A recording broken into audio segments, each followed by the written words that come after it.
Spiritual Psychics TV is hosting the first annual recognition of achievements, acknowledging those who dedicate their lives to a spiritual act of kindness.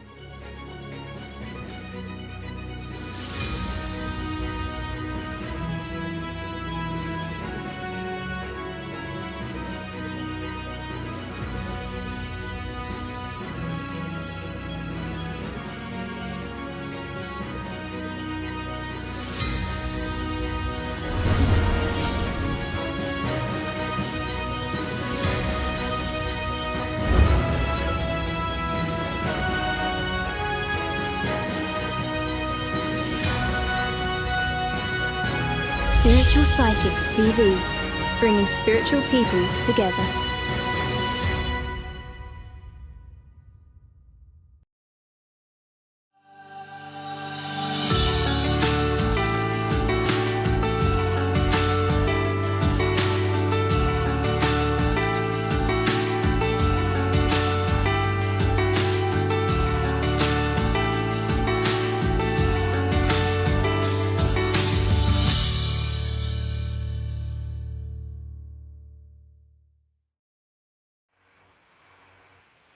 Hello and welcome to the Lovetarian Way show with Natalia PH. Today I have a fabulous guest for you, and I'm gonna just wait a second before I'm gonna bring our beautiful guest, because what I need to tell you about the Lovetarian Way, right? This is episode 4.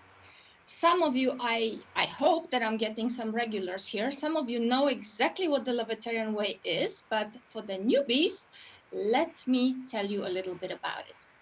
So the Lovetarian Way is a beautiful insight, it's a vision, it's a quantum inner bridge into your true self. And how do you get there? Well,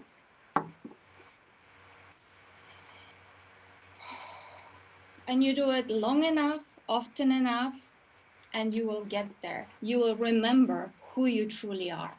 You will remember the light and love of your beautiful soul. And once you do that consistently, once you repeat it over and over and over again, you will start hearing guidance from your own beautiful self, and you will start hearing magical and miraculous insights that will help you create and live your best life. That's what happened to me. I have been on this journey consciously, more or less 13 years, since 2009. But when I turned 44 in 2020, I received the vision of the Lovetarian Way. And what followed was the guidance, which I called the 4 pillars of the Lovetarian Way. So let me remind you what they are. Pillar 1 is all about accepting 100% responsibility for our life. Energies we give out, energies we take in. And pillar number 2 is oneness. We are one. So embrace golden rule. It would make sense, since we are one. Do unto others as you want them doing to you. Treat others well, basically. Be a good person, because that is the way of your heart, if you let it. And then pillar 3 is all about living as though everything is a miracle and embracing gratitude. It's a beautiful way of living, inspired by Mr. Einstein, actually. If he said it, and he was, well, a scientist, quantum scientist actually later on, maybe there's something to it. This is the guidance I received from my higher self, from my soul, and I would really want to encourage you to tune into that. And in fact, if you would watch 3 previous episodes of the show, we spoke about each of those pillars with my guests before. And now it brings me to pillar 4, which is all about embracing the Lovetarian nourishment in your mind, body, and soul. Because we are a multidimensional being, and all those beautiful parts of ourselves, they need to get nourished. And primary form of nourishment in this beautiful body temple is what? Breath. So now, as we shall take few deep breaths, I will bring my guest in, and we'll be very present to tune into the topic of today, which is all about forgiveness. Trials, tribulations, and bliss of forgiveness. So why don't we take a deep breath? get present here with me. And without further ado, I'm going to invite my beautiful guest, Claire Atyeo. Claire, welcome.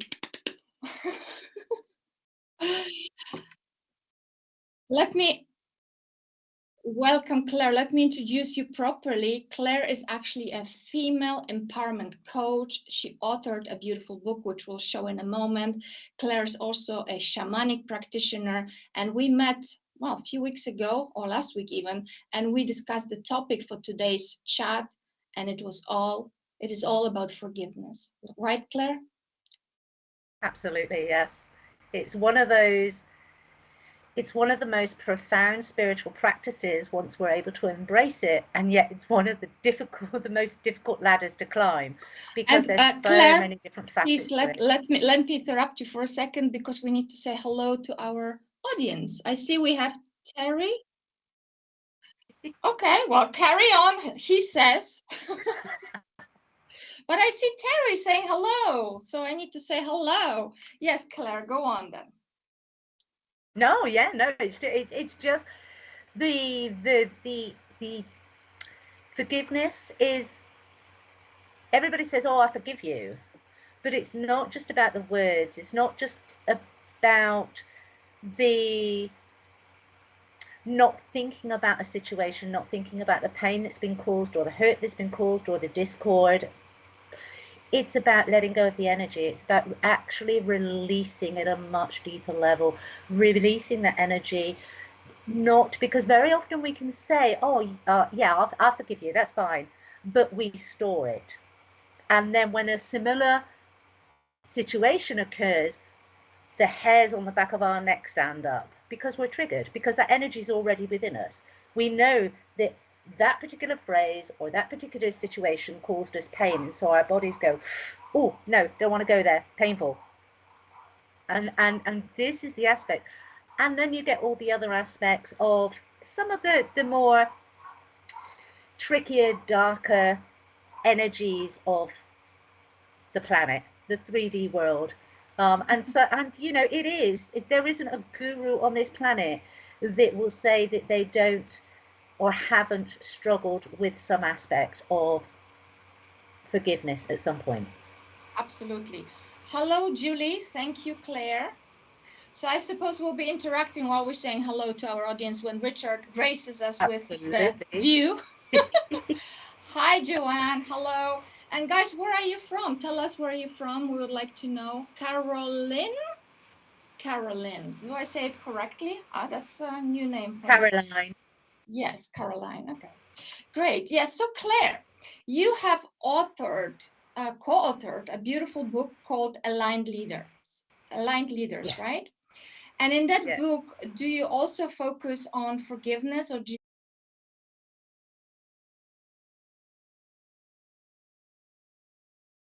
I actually, within the book, focused on self-love. And that will incorporate, because forgiveness needs to start at home.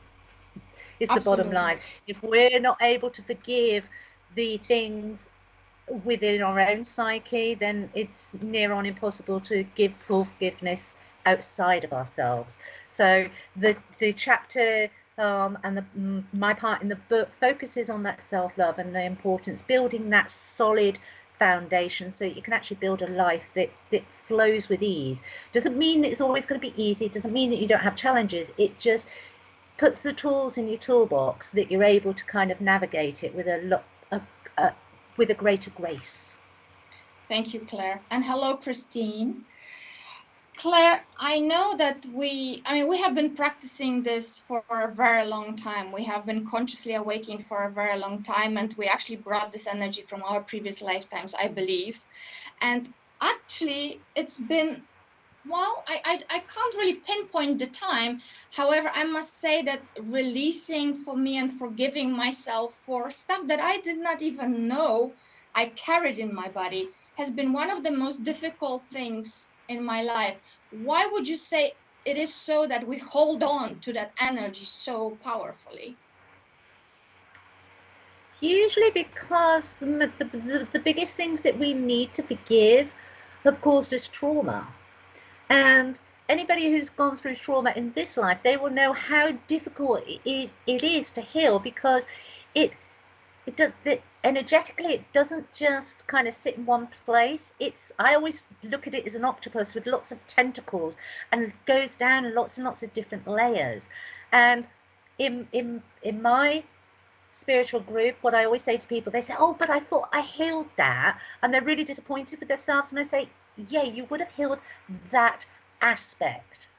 And that's the key thing, is to just keep taking those layers off, keep finding those new levels, because the more work you actually do, the deeper you keep going, and the more you find healing and really taking the spiritual pathway is a lifelong commitment. It's not just a trendy thing to do for, you know, a few months. Yes, no, thank you for that. And we know that once one layer is clean, there's another one just waiting right there. So for our beautiful audience, please, if you have any questions, just let us know. Oh, hello, Donnie. Nice to see you here. We know that this is a long life process, if not the process of lifetimes. I believe, Claire, I don't know if you agree, in the mystery school where I'm initiating with the Sophia Code, we are promised by ascended masters, by angels, that if we truly take 100% responsibility for this process, forgiving ourselves, loving ourselves unconditionally, embodying our true nature, having self-compassion, we can actually, in this lifetime, in this incredible time in history, at the dawning of the golden age of miracles, we can heal all wounds. Doesn't that sound amazing? It's fantastic, but I don't know about you, and that is the big emphasis on spirituality. That is what the spiritual path is learning to take full responsibility and accountability for everything we do and experience in life.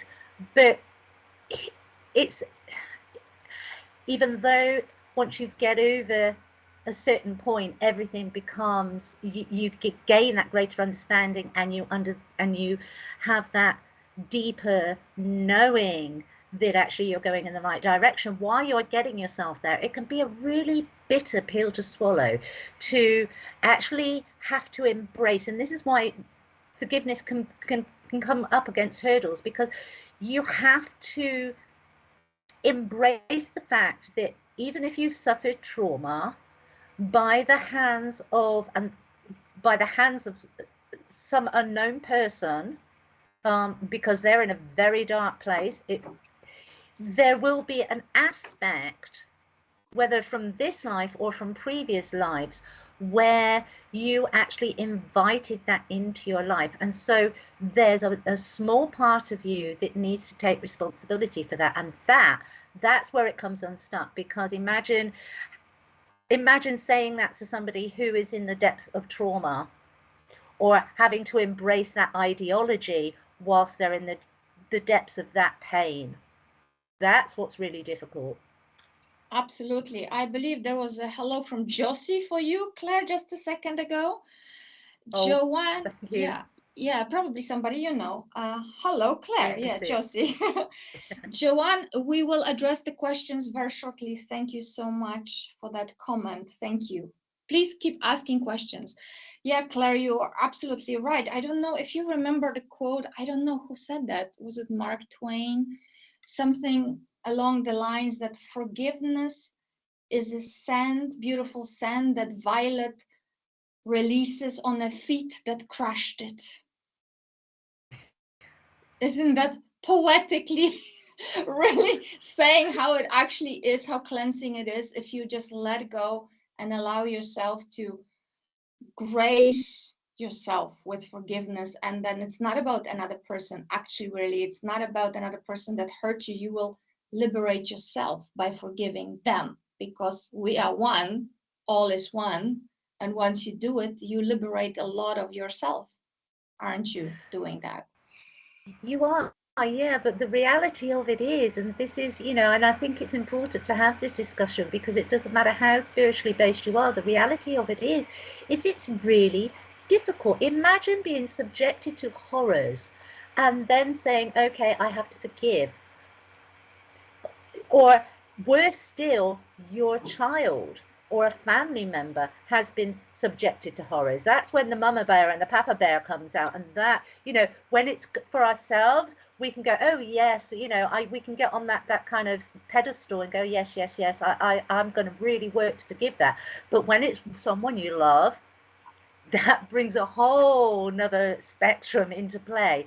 And this is where the difficulty is. And that's why I said the trials and tribulations, because it can be hard work, and it's part of our human conditioning and part of the heart expansion that we're here working for, to work through those difficulties and those challenges, because every time we get a win, we expand the heart, and that's the magic.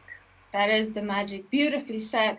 You know, actually, it brings me back to, well, I had a lot of stories. I have a lot of stories in my life where I struggled. I struggled with forgiving myself. I struggled with forgiveness towards others. But then, you know what? There's this question that I ask myself, and I would encourage anybody to ask that question when they have difficulty. How long do I want to suffer? How long do I want to suffer? Because I actually am hurting myself. Wouldn't you say? Yeah, absolutely. I can't remember, is it 7 seconds or 7 minutes? When somebody inflicts pain on us, I think it's 7 seconds. The actual pain of infliction takes 7 seconds biologically.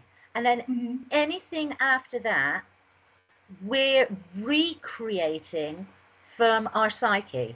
Yep. And this, when you can come at it from a scientific perspective, you can actually go, right, yeah, okay, out, that hurts, okay, how long am I going to allow myself to hurt? And I do think we need to be careful here, because we do need to feel that pain sometimes. I'm not saying people, you know, yes, don't just brush through it. Yeah. Pain. Yeah. But you do need to sit with it. You do need to process it. You do need to experience it. And you do need to be able to examine it from 360 degrees and look at every aspect. Okay, why was that in my life? What am I actually learning? What did I gain? What could I have done better? Not to set yourself up as a failure, because it's not failure. And, you know, all growth is not failure. Yes. But to be able to examine it, so not to rush through it, because what you often find, if you rush through it, you've not processed it, and then it will return. What normally happens, and this is where we create karmic cycles, which will be could be another program all on its own. Yeah. But this is how cycles are actually created, that unprocessed material, that unprocessed energy, those thoughts, perceptions that we actually put out there in the universe, because we haven't been able to accept a situation or release a situation or process a situation. Beautiful. Welcome, Kimberly. Hello, thank you for the hearts. Yes, absolutely, you are very, very right.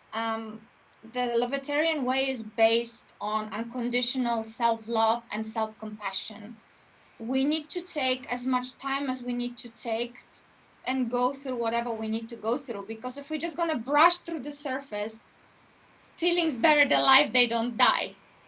We need to, what is that old saying, right? You need to feel to heal. Yeah. It's been my experience absolutely. that it is true. Yeah, it's the other phrase I like is visit, don't stay. And I really like that, you know, visit, and it's the same with old healing, when you're working on childhood traumas, and they're all there because society is dysfunctional, family what's the word I'm looking for? Family dynamics is dysfunctional. And so even if you come from the most loving of families, there will be dysfunctional programming within you, which is creating problems in your adult life. And so healing is needed. That's where I like to use the visit, don't stay. Go there, visit, remind yourself, have those memories, pull out what you need to pull out to be able to bring it into the now, to change the perspective and change that programming. Yeah, no, definitely. And hello to Tish. Hi. Absolutely, 100%. I agree with you there. Do you find it helpful when something happens in life and there are those wounds that are generational, sometimes from other lifetimes through our lineages? I think, I mean, all of us here, we are very ready to do something about it, because otherwise we wouldn't be on this show, I believe. People came here knowing what the topic is, so there is an interest there. So I would encourage everybody to, if they are struggling to forgive yourself or others, why not just to ask how this is for you, and then go into deep meditation, breathe, and journal. I find journaling very, very empowering, because if you ask long enough, you're going to be present long enough, you will get your answers, and you will know how this was for you, and how courageous you are to have chosen to release this in this lifetime. Right, Claire? Yeah. And another, yeah, it is absolutely. But also honor what you're feeling. Just because we know forgiveness is the path that we want to take, if we're not ready to take ourselves on that particular issue, don't beat yourself up about it. Just sit with it. Just honor where you're at. One thing that I love to get my clients to do is to write letters. If they're not ready to give the forgiveness, I like to get them, and they find that so liberating, get them to write letters to the person or the situation, to be able to give themselves a voice to what they weren't able to say at the time. And then we do a whole ceremony of burning that, which is lovely, because it releases a lot of the energy. It doesn't mean that they can instantly forgive, but it releases a lot of the heavy energy that was blocking them from even considering forgiving. Yes. Oh yeah, that is fantastic. Is it one of your shamanic processes or rituals?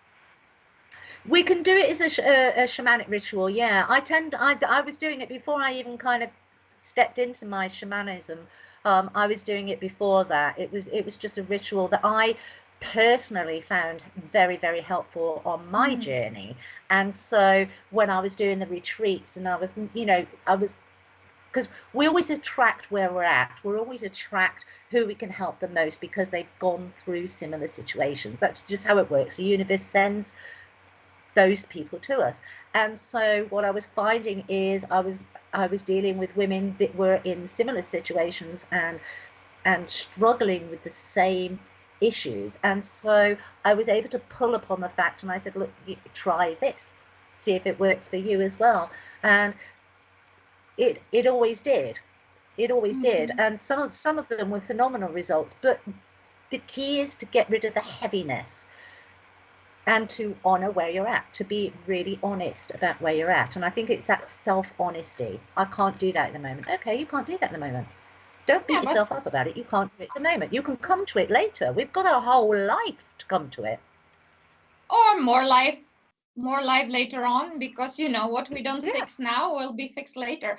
It's all, I believe it really very much depends on how motivated, if you will, your soul is, what you want to experience in this lifetime, because it's completely only up to you, isn't it? Yeah. Let's see what it's Joanne, up to you. Yeah. It's up to it's up to you.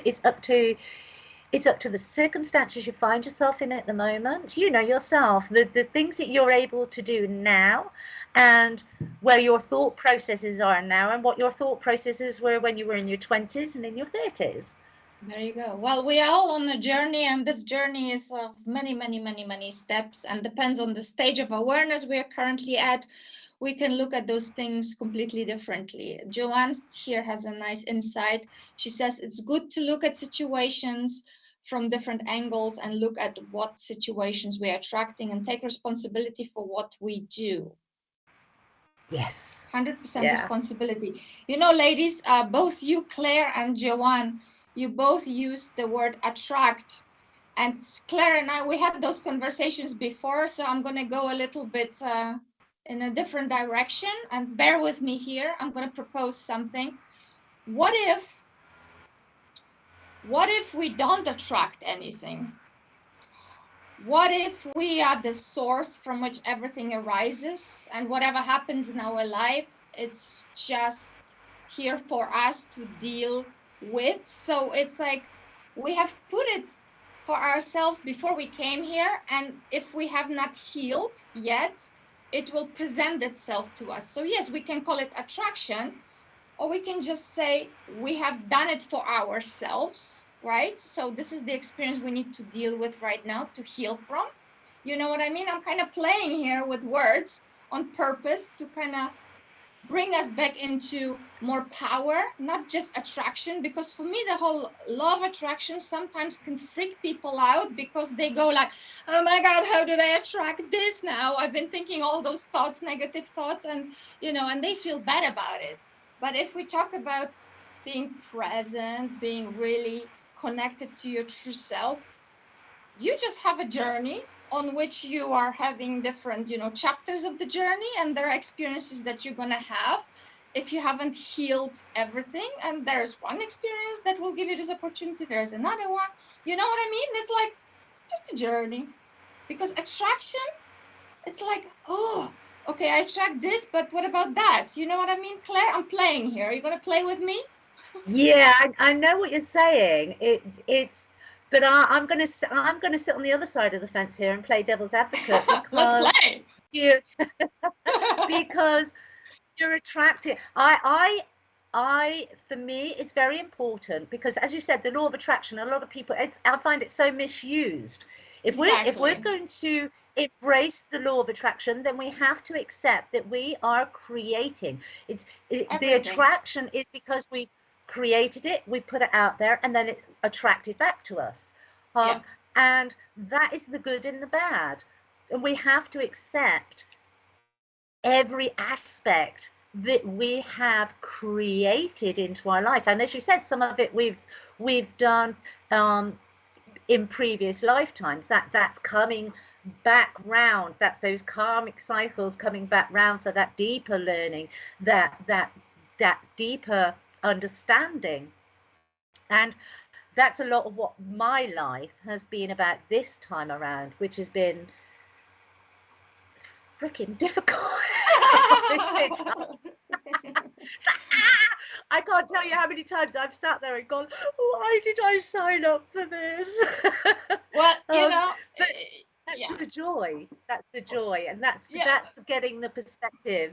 Even though when you're in the depths of, or what feels like the depths of despair for those moments, you know it is just moments. You know it's just one aspect of everything else that's going on, and you can choose. And this comes back to that personal responsibility. You can choose to stay there in that sorrow, in those depths of despair, or you can choose to, have your pity party, cry your tears, which is cleansing, so I never worry about that anyway. I always encourage people to cry, but then choose to lift your head and see the beauty around you. Yeah. Oh, that's a very interesting point that you're bringing here, and it brings us back to pillar 1 of the Lovetarian Way: accept 100% responsibility, not 99.9, 100. So let's, for the purpose of labeling it in 3D, good or bad, well, actually it is what it is, and you have created, as you said, Claire, co-created this beautiful experience for your growth, for your evolution, and having. Okay, you will talk about your examples, but look at my life. 46 years old. Near financial ruin a while ago. 25 years almost of eating disorder. Cancer diagnosis. Broken hearts. Whatnot. It's like, hello. And yes, have I then created all this? Yes, I have. For myself, so I can awaken and I can be here for you now, fresh, ready, with all this abundance of wisdom and experience, and tell you, I've got you, girl. I got you. Yeah. You know? Yeah. It's amazing. And that's that bitter pill, isn't it? That's that bitter pill, because you go through all those trials and tribulations so that you have these blessings, not just for yourself, but to share with others. And that's the magic. That's where the magic comes in. You've got some goodies for us, Claire. What have you done? audience, do you have something big that you want to share with us? Do you have any questions? Just let us know. We'll play with you. All right, Claire, I think it would be What's Joanne's no, we read that. We read that one. Oh, self-love. No, this is we didn't. one. Oh, Claire, you want to read that one? Yes, self-love encourages you to rid yourself of all negative elements and deal with the emotions. Take the lessons and rid yourself of the emotions. Yeah, I would. The only thing I would actually say is, don't rid yourself of the emotions. Obviously, limit the amount of negative emotions that you're allowing yourself to feel. Process them quickly. Learn to process them quickly. But we have and we should feel the whole spectrum of emotions, because it's those polarities that allow us to enjoy. Really, it allows us to actually assess for ourselves what makes us feel heavy, what makes us feel good, what makes us feel sad, what makes us feel bliss. And one of the things that always comes up, which I always think is very, very sad, when I'm doing the retreats, is one of the questions I ask is what does ecstasy feel like? And I haven't yet had a single woman that has been able to answer that. I can answer. And yeah, because you're doing the work, because you're living that life, because Yes. you're on the awakening path. You're chosen to live a spiritual life. But I think that's a sad reality. And I think when those of us that are on the spiritual journey, we need to remember that a lot of the emotions people get to love, but a lot of people that aren't awake yet haven't reached past that. Yeah. And the perception of what love is still part of a program.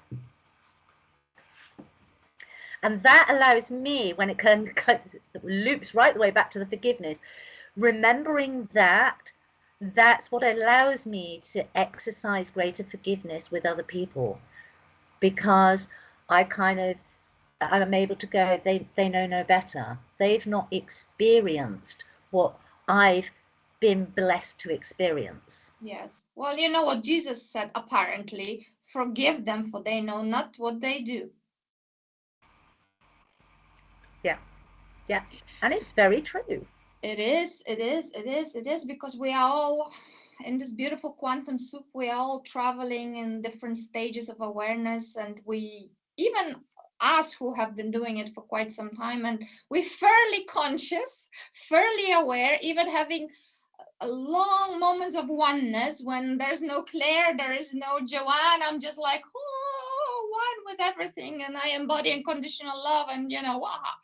However, those are glimpses still. There are human moments as well where you forget, and then you bring yourself back to yourself. For me, what works is this, deep breathing, truly getting present, stopping. Actually, as my mentor says, before you do anything, before you say anything, before you act on anything, before any of this, nothing is more important than being present.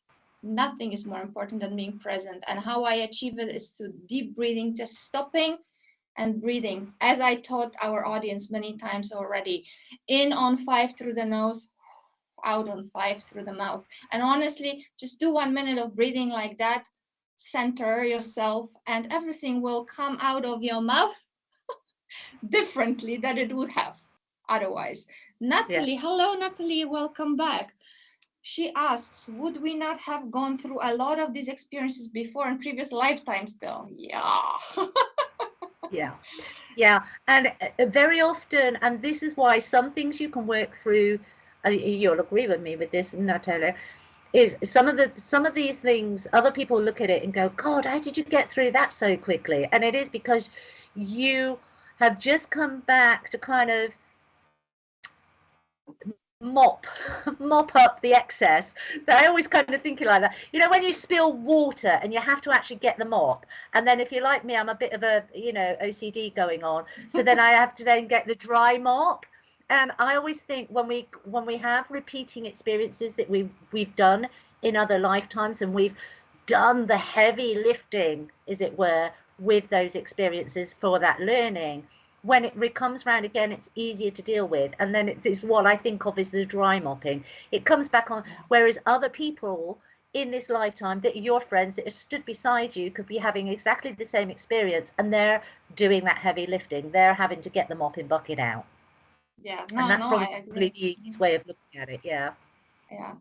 Yeah. So it's like a spiral, right? This beautiful journey is like a spiral, and every time we back into that spot, we have so much of ourselves claimed back, the energy, our true energy, our powerful spiritual energy is, we are more empowered by it, and we can look at this same situation with a different head, maybe with a different label, different name behind it. We can look at it with more wisdom. We can look at it equipped in better tools, right, Claire? Yeah. Yeah.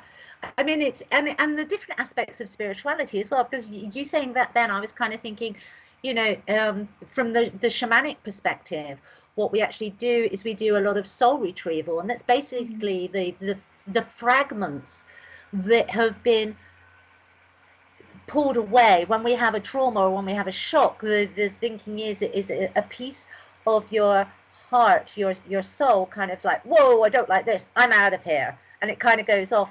And in old, you know, in olden times, when you had the shamanic or the wise man or whatever, they would actually do the ceremony and invite that piece of the soul back in within 48 hours. But obviously we don't do that in modern day living, and we haven't done that for some centuries. And so we've had all these lifetimes, and we've got a little bit of our soul here and a little bit of our soul there and a little bit of our soul there. Now, in shamanic practices, we kind of invite those pieces back as we're dealing with different, and we retrieve those pieces and return them back to the soul, so that we become and feel whole.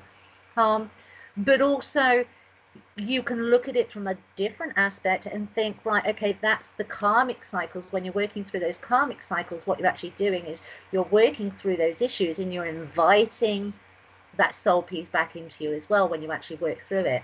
And I just love it. Yeah, no, it is part of the process. You know, for some reason, the story came to my mind now. I believe it was Joe Vitale who said it in one of his books. And he was talking about his friend, the musician, whose wife was raped and murdered. And the guy was really, the husband could not deal. He just wanted to obviously murdered whomever that has done it, right? And he was just about to go out, and he's just about to go and get his revenge for her. And what happens? The phone rings, and he picks it up, and he sees a picture of his dead wife. And then he just understood that she came to him in spirit saying to just leave it, it's all good. Like, it was like a message from spirit to give him perspective, saying that we all are on our journey. Whatever's happened for her, she has co-created this experience in spirit. This was her lesson to go through, and he needs to go on with his life. He needs to forgive these people. That's how he later related the story, the picture of his dead wife, that actually the spirit must have called, because obviously she was on the other side. So this is so powerful for us to be able to understand, also to have that perspective that actually nothing is good and bad per se. We are creating all those experiencing for this growth and evolution, and it's up to us to choose how long we want to suffer and how long we want to torture ourselves. Wouldn't you say, Claire? Yeah, absolutely agree. And it's I love stories like that, because they are very, very powerful for getting people to understand. I mean, there's so many people. There's an American girl, I forget her name, and she was actually kidnapped as a child. Hello, Sharon. And she was used for trafficking, and she managed to escape in her late teens, and she does inspirational talks now, and she harbors no ill will against her captives. And it's just, when you hear these stories, it's very difficult, even though I live in this spiritual bubble, as it were, and I practice forgiveness. Sometimes I find it really difficult to go, "Well, how did you get yourself there? How did you get yourself into that space?" Because it's not just about the forgiveness, it's about removing the judgment. To be able to get to the forgiveness, you've got to remove the judgment, and that can be really difficult at times. What? I didn't get that.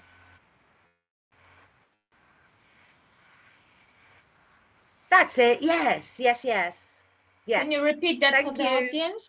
Who was it? Claire, I don't understand, Richard. Can you repeat that? Casey Dugard. JC Dugard. Okay. Okay, thank you for that, Richard. And hello, Sam. Actually, Claire, since you're talking about this one, you remember I told you about Kaya Ra. Kaya Ra is the author of best-selling Sophia Code. That's the mystery school that I'm initiating in with Ascended Masters of the Dragon Tribe. She is the one who was born into the ring of rapists, people who are trafficking children, and she had experienced 13 near deaths. She actually died. She went and she came back, right? So she had those 13 experiences up until the age of 18, and then she escaped. And she healed thanks to this beautiful nature of our souls through angelic help, through ascended masters who helped her, divine feminine ascended masters who healed her heart. It took her years. She literally, after she escaped, she just locked herself in a cabin in the woods, and she was just pissed off and angry, healing. But thanks to this beautiful energy that we are bringing into the world, the Lovetarian Way energy, Christ consciousness, divine feminine energy, this is the healing energy that we bring forth that can help us. So anything is possible to heal. That's a really good point that you brought up with, talking then, because that reminded me, don't be afraid to ask for help. Don't be afraid to pray or to do a ceremony. Whatever your beliefs are, and whoever you believe into, then just don't be afraid to ask, because that energy, I always think of it as energies, although I do work, with ascended masters and guardian angels and blah, blah, blah, blah, blah. But I always, even then, I look at it as energy. That energy is accessible to anybody. It doesn't matter what you call it. It doesn't matter what you believe. It doesn't matter whether you're Buddhist or whether you're Christian or whether you're atheist. That energy is accessible to you. So just ask for what you need. But ask with clarity. Yes. Ask with that clarity, and ask them to give you the force to be able to understand the situation. Will be the first step, because if you can start to understand a situation, it takes the sting out of it, takes the heat out of it. Yes, no, absolutely. And actually, when I had when I went through those deep trances, meditative trances, when I received the Lovetarian Way, I was actually floating in the field of this quantum soup that is unconditionally loving. I just felt this ecstasy and bliss, electrostatic bliss. And I knew I'm one with everything. So it doesn't matter if you're going to call it, Ascended Master Jesus or Mother Mary or whatever, Archangel Michael, or you just say, shower me with infinite love. I need your compassion. I need your love. And remember that you are one with that love. That is your true nature. It is you. It is you. And you can embody that vibration. You can source infinitely from that source. Yeah. Jessica. Yeah. Thank you for this question, or is it a comment? Childhood trauma is deeply buried in my heart. I have tried to work on it, but I'm scared to bring out how ugly it was. Thank you for sharing with us. Claire? Jessica, whilst the fear's there, don't go there alone. That is the first thing, because you're just going to create more trauma, and that's the last thing we want to do on a healing journey. So I would say work on the fear, maybe do some Reiki, do some meditation, go to some counseling, get a coach, whatever resonates, whatever you feel inside feels good to you to do, to get rid of that fear. There are lots and lots of modalities now that work with energy where you don't have to revisit those traumas in a way like we used to with I mean, I'm an EFT Yeah, I was just about to talk about it. Yeah. But I tend not to use that so much now, because what you actually do is you get rid of the fear, and then actually dealing with the trauma itself will not be so heart-wrenching for you, and it's certainly it will be quite quick as well. You'll be able to remove it. If you can remove the fears around it first, that would be the way to go, in my opinion. Get rid of that fear before you try and even tackle. So meditation, Ho'oponopono is a really good one. Ho'oponopono, exactly. I was just about to say that. Yes. You can transmute the fear with that. And I'm sure these guys will give you the links to. There's loads and loads of videos and things on YouTube. Or you can actually work with a practitioner. I do that as well. But it's so simple. You basically focus on the fear. So you say, I want to get rid of the fear. Help me get rid of the fear. And then it's, I love you. Please forgive me. Thank you. I'm sorry. Okay. Right. Okay. Thank you. Thank you very much. Thank you.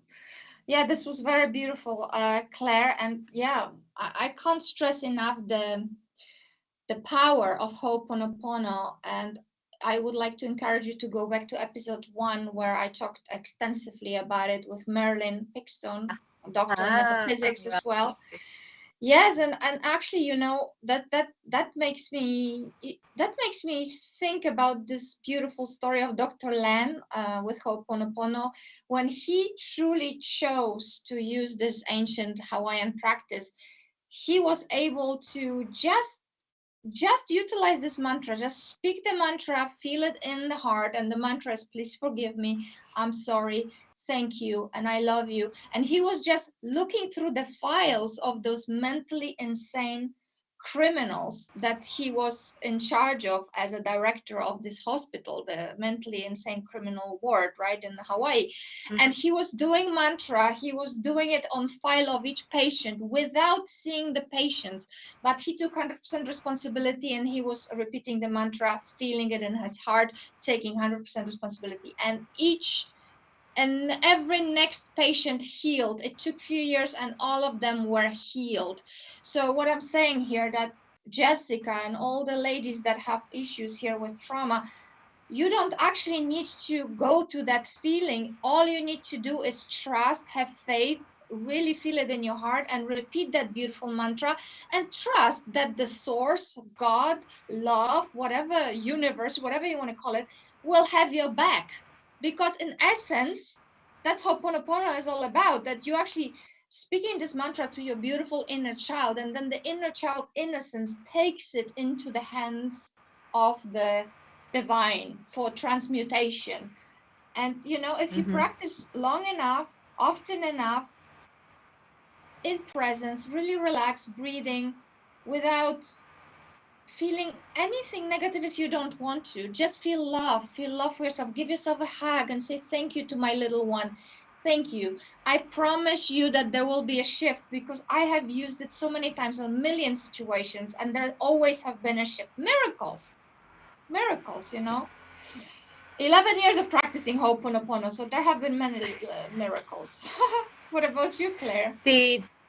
Yeah, absolutely. I mean, it is a beautiful one where you don't have to visit. There are going to be situations where people are having anxiety attacks and panic attacks, and the one thing that I would actually recommend from EFT here is the Gamut 9. Okay. And you do the eyes to the left, eyes to the right, up, down. There is an actual and then you hum happy birthday really, really fast, and then you count backwards really, really fast, whilst tapping in between. You see the little soft in between Here. the joints. Yes. And you yes. can rub in there.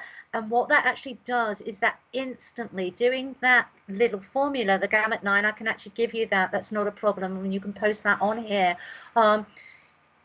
It just brings everything down. It calms everything down. And they actually teach it. Anybody kind of in England, they see Prince Charles ever doing a speech, you will often see him rubbing in between there. And that's exactly what he's doing. Because it's public speaking, he's rubbing in there, and it just calms all the energies down. It just slows the heart rate down so that you can actually get control of your body, because there's nothing worse than having an anxiety attack and a panic attack and feeling completely out of control.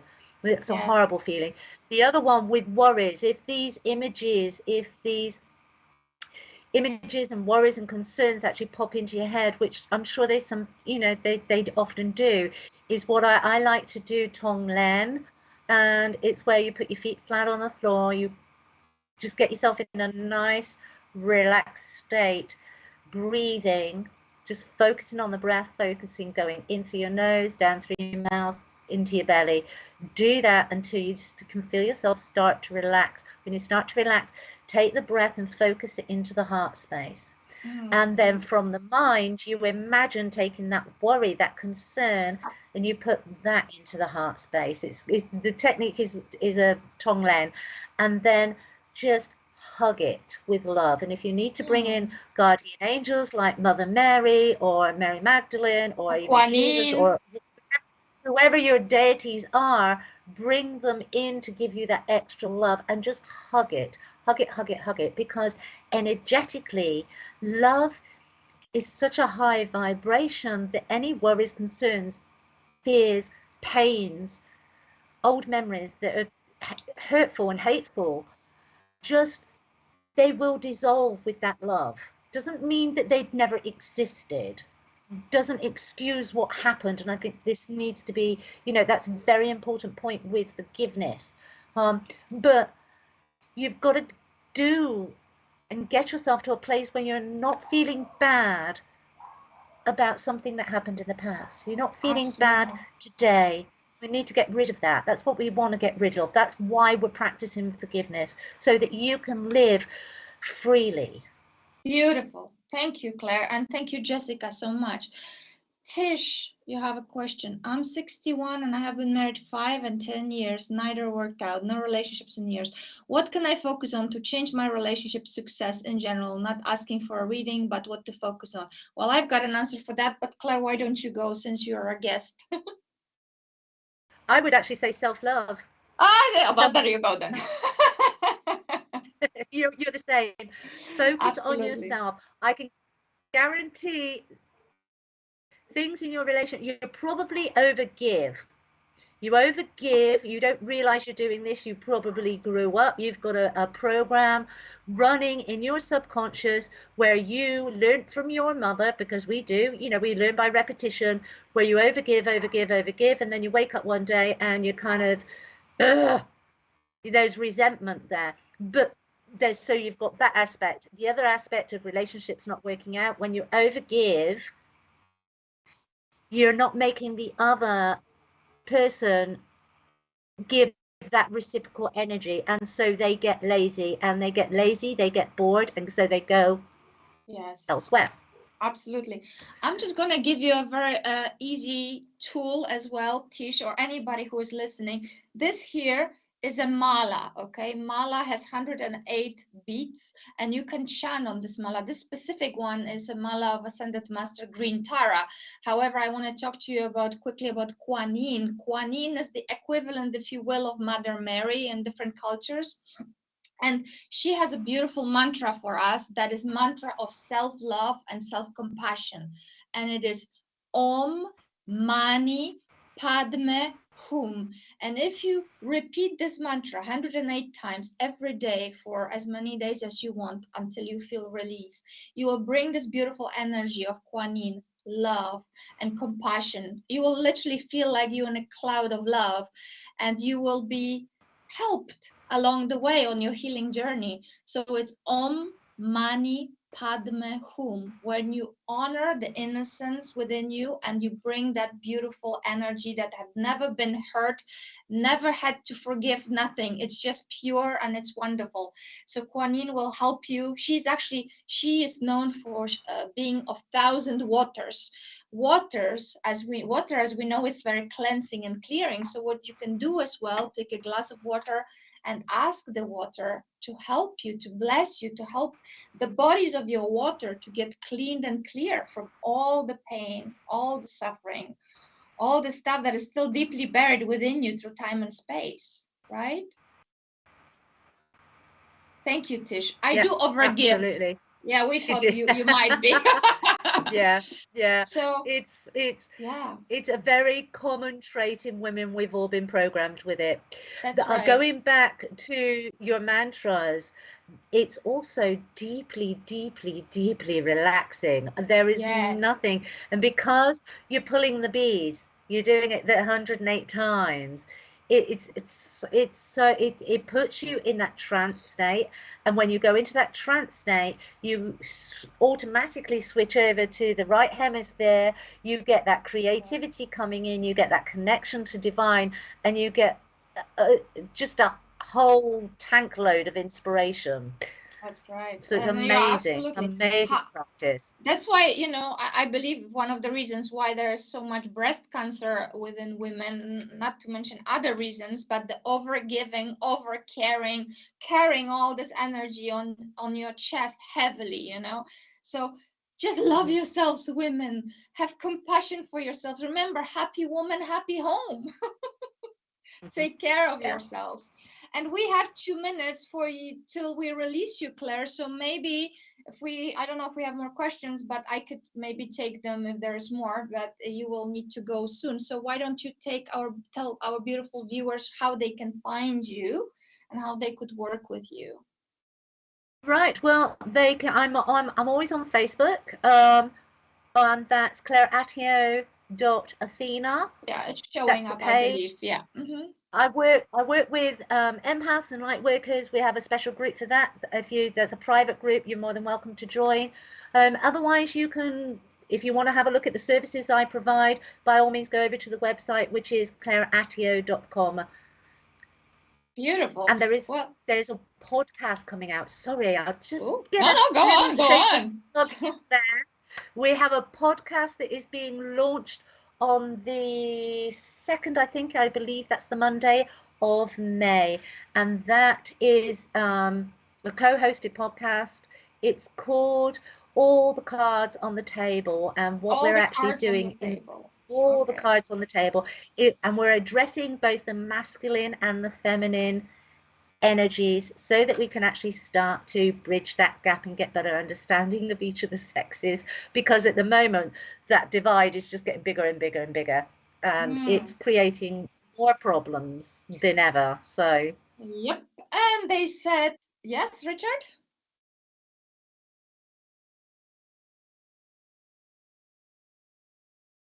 Right. Okay.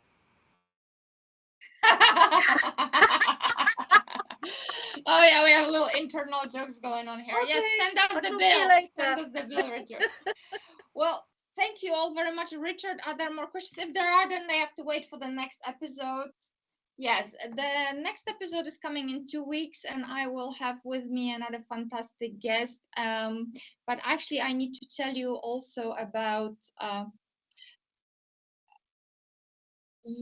That's right.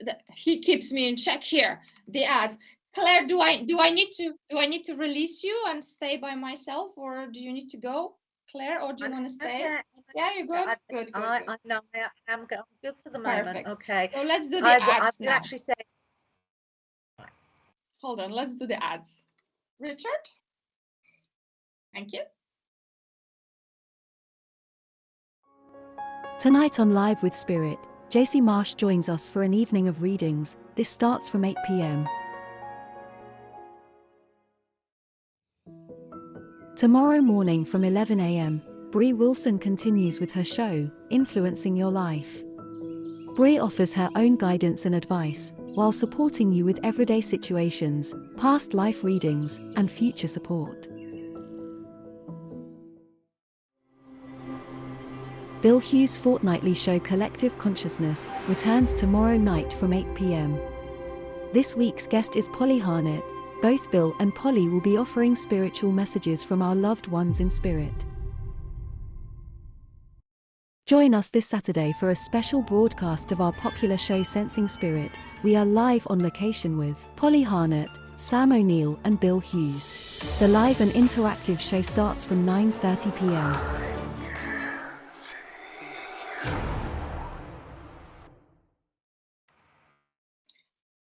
Yes, thank you very much. We are back here, and I wanted to say that the next episode is going to be in 2 weeks, and we'll have Taryn van der Mere, who is from South Africa, and she's going to take a deep dive with me and you guys and girls into Akashic Records. So that's what we're going to be talking about. Claire, you wanted to say something?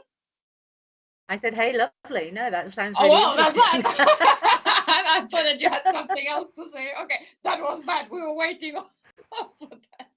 No, but thank you all so much for coming. Please tune in 2 weeks. And if you want to find me, of course, the Lovetarian Way, nataliaph.com. Google, you will find Natalia PH Lovetarian and her Lovetarian Way everywhere. And there will be more and more of that love spreading all around. So thank you so much. Thank you for coming, Claire. Thank you to everyone that came here. And please spread the word, share the episode. And yeah, it was a pleasure as always. So I love you from my heart to yours. Thank you so much. Have a good evening. Bye-bye. Thank you. Bye-bye.